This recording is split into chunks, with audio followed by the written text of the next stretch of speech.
mengawali pembelajaran pada pagi hari ini, mari kita mulai berdoa bersama. Baik, saya minta kepada saudara kita, teman kalian, Udin untuk memimpin doa. Ya, teman-teman, sebelum kita mulai pelajaran pagi hari ini, alangkah baiknya kita berdoa terlebih dahulu agar pelajaran kita pada pagi hari ini dipermudah oleh Allah Subhanahu wa taala. Berdoa dimulai. Bismillahirrahmanirrahim. Raditu billahi rabba wa bil islami dina wa bi Muhammadin nabiyya wa rasulah. Rabbi zidni ilma warzuqni fahma. Amin. Baik anak-anak sekalian, sebelum kita memasuki pelajaran, saya ingin mengecek kehadiran kalian semua yang ada di kelas ini. Oke, panggilan pertama coba. Kaila ada? Hadir, alhamdulillah. Selanjutnya, Farita? Hadir. Selanjutnya, Zafra? Hadir. Keempat yaitu Munzir hadir. Yang terakhir Benua ada? Benua ini Pak gak masuk, lagi demam. Oh iya, oke baik, alhamdulillah. Ada satu orang yang tidak hadir pada pagi hari ini. Semoga yang lain tetap sehat dan semangat mengikuti pelajaran. Baik anak-anakku sekalian, sebelum kita memasuki pelajaran pada pagi hari, mari kita awali kegiatan pagi hari ini dengan SBK supaya kalian bisa fokus, semangat dalam itu pelajaran selanjutnya. Baik, untuk kesempatan pagi hari ini saya minta Fatih untuk memimpin yaitu SBK pada pagi hari ini. Fatih silakan. Sebelum kita memulai pelajaran, lebih baik kita ice breaking dulu ya teman-teman. Yo! 1, 2, 3. Everybody beat 1, beat 2, beat 3, beat 4. Well. Oke, anak-anak sekalian, sebelum kita memasuki pelajaran yang baru, mari kita merefleksikan kembali pelajaran yang lampau, ya, supaya kita dapat mengingat dan juga nanti bisa berkaitan dengan pelajaran yang kali ini. Baik anak-anak sekalian, Bapak ada pertanyaan yang tentang yang lampau, yaitu apa yang kamu ketahui dengan hijrah? Nah, oke, saya mau tanya dari kalian, apakah ada yang bisa menjawab? Oh, Vanita.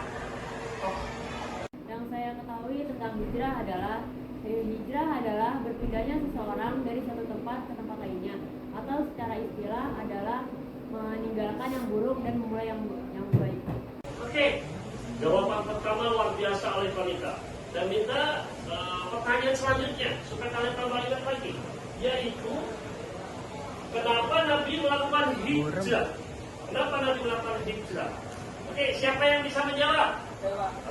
Oke, baik, namanya Zafran. Yo, Zafran silahkan. Nabi melakukan hijrah karena saat di Mekah Nabi Rasulullah SAW mendapatkan cacian maki dan intimidasi saat di Mekah, sehingga melakukan hijrah ke Madinah agar menyebarkan Islam di luar Mekah. Baik, pertanyaan kedua sudah dijawab oleh Zafran dengan luar biasa. Selanjutnya pertanyaan yang ketiga sebelum kita masuk ke materi baru, yaitu tentang mengapa Rasulullah memutuskan hijrah ke Madinah. Oke, bertiga sampai menjawab. Oke, Hairila, silakan untuk menjawabnya. Rasulullah memutuskan hijrah ke Madinah karena Rasulullah mempunyai nenek moyang yang berasal dari Madinah, dan Madinah adalah kota yang paling dekat dengan Mekah. Oke anak-anakku sekalian, pada kesempatan pagi hari ini kita akan melanjutkan pelajaran hari ini, yaitu tentang materi baru, yaitu mengenai tentang dakwah, strategi dakwah Rasulullah di Madinah.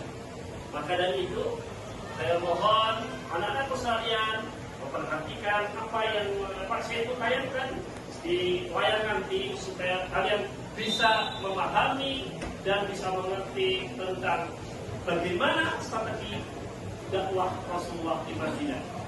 Setelah beberapa bulan berada di Madinah, Rasulullah Shallallahu Alaihi Wasallam kemudian membangun Masjid Nabawi.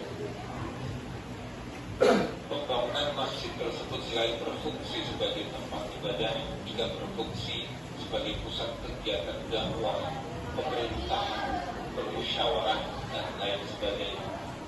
Pembangunan masjid yang saling bahu-membahu tersebut telah mengajarkan arti sebuah persaudaraan dan semangat persamaan antar umat manusia. Baik anak-anakku, setelah kita saksikan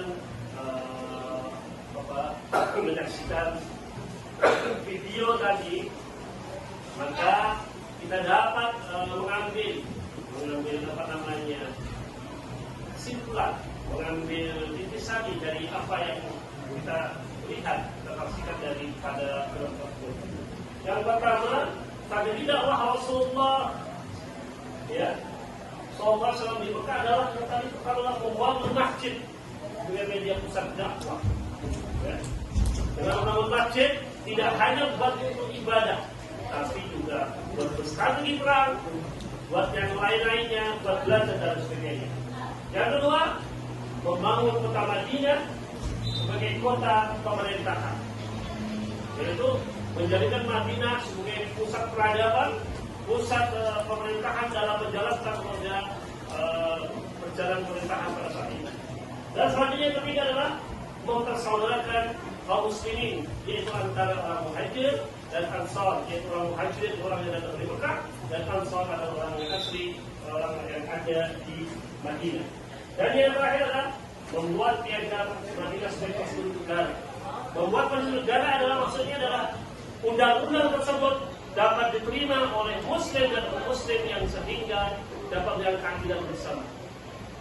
Saya kira itu.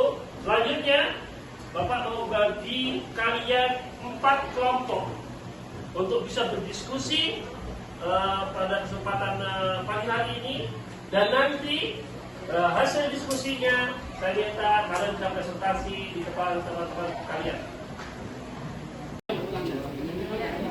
Cukup sih. Ya. Ini udah bagus. Yuk semangat ya dalam Ini udah diskusinya. taruh sini kan bagus sih. Keren, wah luar biasa hasilnya. Terus maksudnya pembangunan masjid tersebut. Iya, ini udah taruh kayak gini. Iya, gitu. Iya, bagus. Iya, Coba doakan bagus, diskusi yang baik. nanti lo muslim yaitu para kaum muhajirin.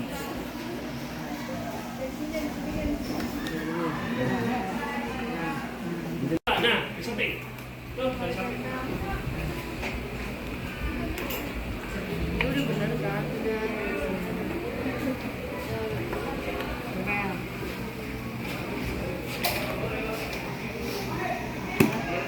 Ayo, yang putri semangat, jangan kalah sama yang toprak, ya.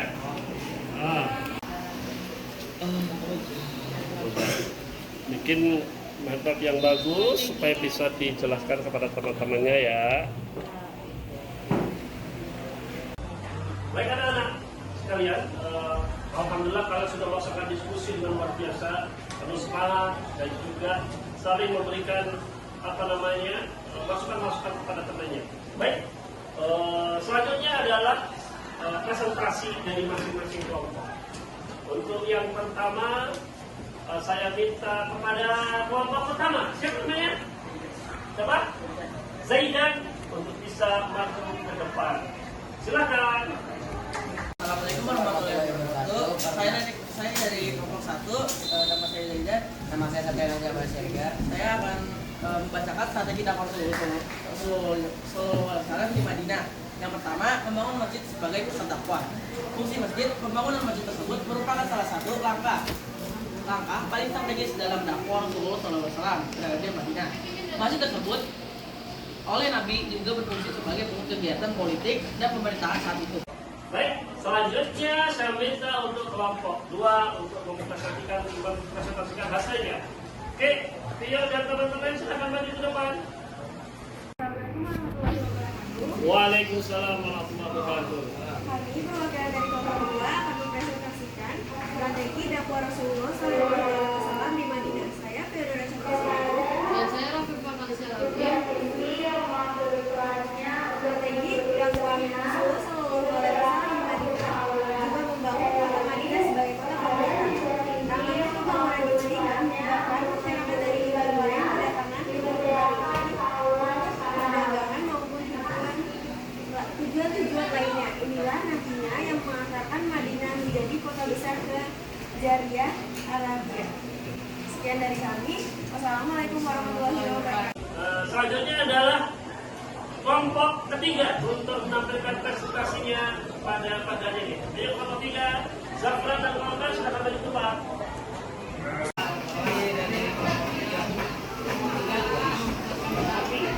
Strategi dakwah Rasulullah SAW di Madinah. Mempersaudarakan kaum muslimin, mempersaudarakan kaum muslimin. Itu mempersaudarakan kaum muslimin yang asalnya dari Mekah atau Muhajirin dan asal dari Madinah. Sekian, terima kasih. Baik, selanjutnya saya minta kelompok yang terakhir, yaitu kelompok 4. Dengan Palita dan teman-teman sudah bisa maju ke depan. Assalamualaikum warahmatullahi wabarakatuh. Waalaikumsalam warahmatullahi wabarakatuh. Kami dari kelompok pernah membuat piagam Madinah sebagai konstitusi negara. Caranya membuat sebuah perjanjian yang mengikat semua komponen masyarakat Madinah baik muslim maupun non muslim. Perjanjian Madinah ini dikenal dengan piagam Madinah yang berisi tahun 622. Alhamdulillah, anak-anak sekalian, kalian sudah mempresentasikan karya-karya dengan luar biasa tentang materi kita pada hari ini.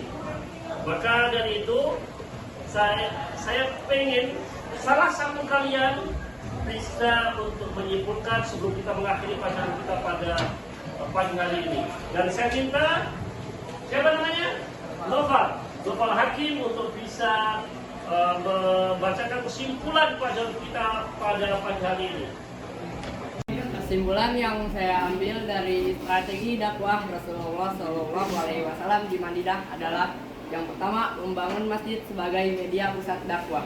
Yang kedua, membangun kota Madinah sebagai kota pemerintahan. Yang ketiga, mempersaudarakan kaum muslimin. Yang keempat, membuat piagam Madinah sebagai konstitusi negara. Anak-anakku sekalian, alhamdulillah kita sudah mengikuti pelajaran pada hari ini yang luar biasa menarik. Ya. Harapan Pak Saiful, pesan Pak Saiful kepada kalian semuanya, pelajari, bacalah pelajaran tersebut dengan sedikit supaya kalian mendapatkan hikmah dan manfaat dari apa yang kalian baca. Selanjutnya, jangan lupa untuk selalu menelaah dan mempersiapkan di hari-hari selanjutnya. Dan mari kita tutup pelajaran kita pada pagi hari ini dengan membaca Alhamdulillah. Alhamdulillah. Wabillahi taufiq wal hidayah. Wassalamualaikum warahmatullahi wabarakatuh. Waalaikumsalam.